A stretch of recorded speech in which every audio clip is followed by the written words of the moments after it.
The situation of a lot of people around the world under quarantine is that they can't get out to work, which means they can't put food on their families' tables. My name's Karen Higgs, and I'm an author and the creator of the Uruguay website and guidebooks. In Uruguay, there's a tradition that when things get hard, a community will get together and share their resources.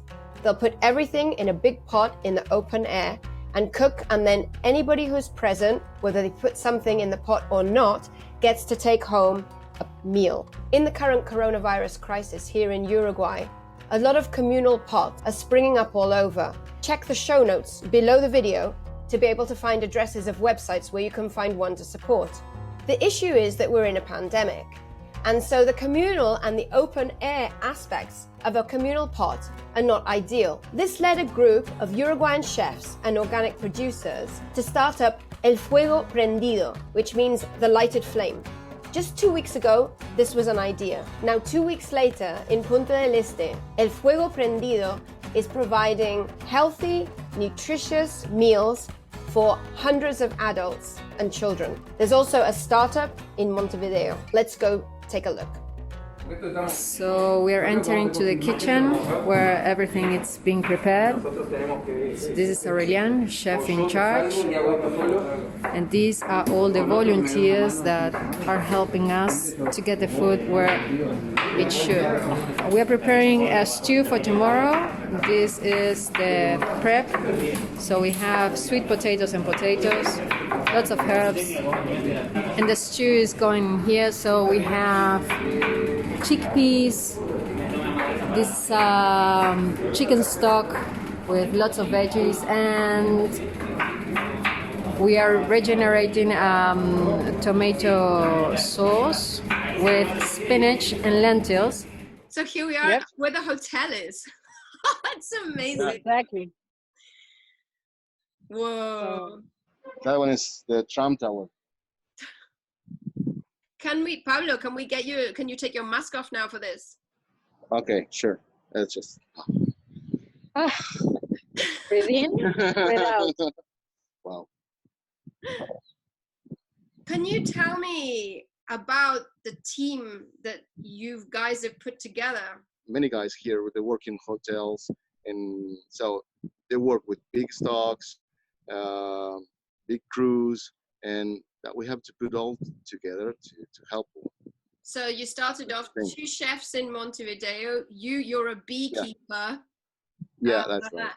And who's a chef? So the 4 of you get this idea, we've got to do something to help out in the crisis. We're used to working together in big teams. We need to get a big team together.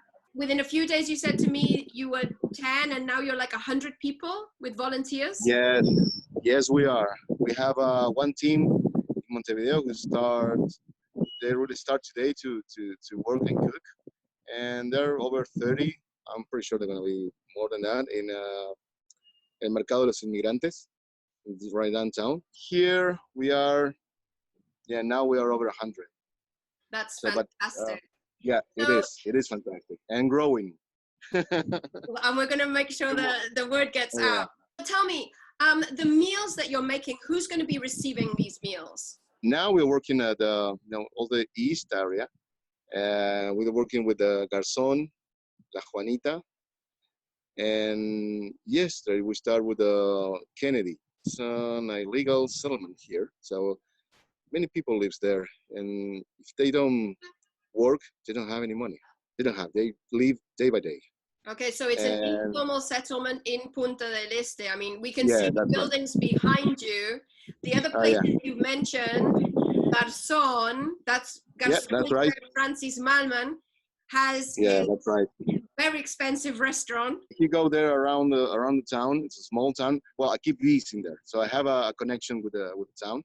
You can see some people that don't have any help, any chances. Well, some help, but they need just the minimum things like the food. Can we have a look around in the hotel kitchen?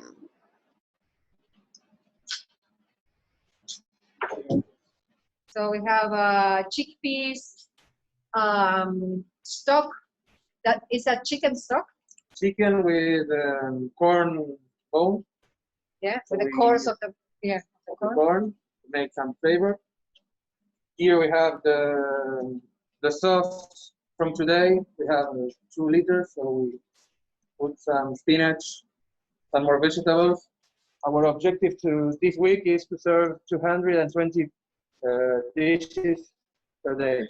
One thing, Yes. really important thing, like we use everything. The cones we cut yesterday, we used just the grain. Now we are using the whole thing to make the still. We use everything. We don't There's no waste. throw it out. Yeah. So, Pablo, you're going to be preparing afternoon snacks for children from next week. Can you tell me a bit more about that? For sure, we're gonna feed 150 kids every day. So we're working really hard to get all the ingredients we need: oats, olive oil, fruit, and flour to feed them, and with really good nutrition like nuts, almonds, everything helps. And so these are going to be nutritious afternoon snacks that are going to be served in a community center for kids in the informal settlement that we talked about earlier in Punta del Este. Yeah. So this is the fruit and veggies store. Unfortunately, as you may see, there's not much here. So this is where we need donations.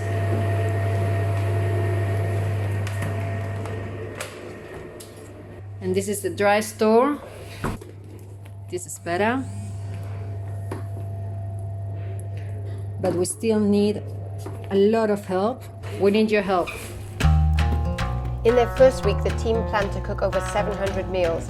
Instead, they made 900. Next week, their goal is 1,500. You can help. Check the show notes for details.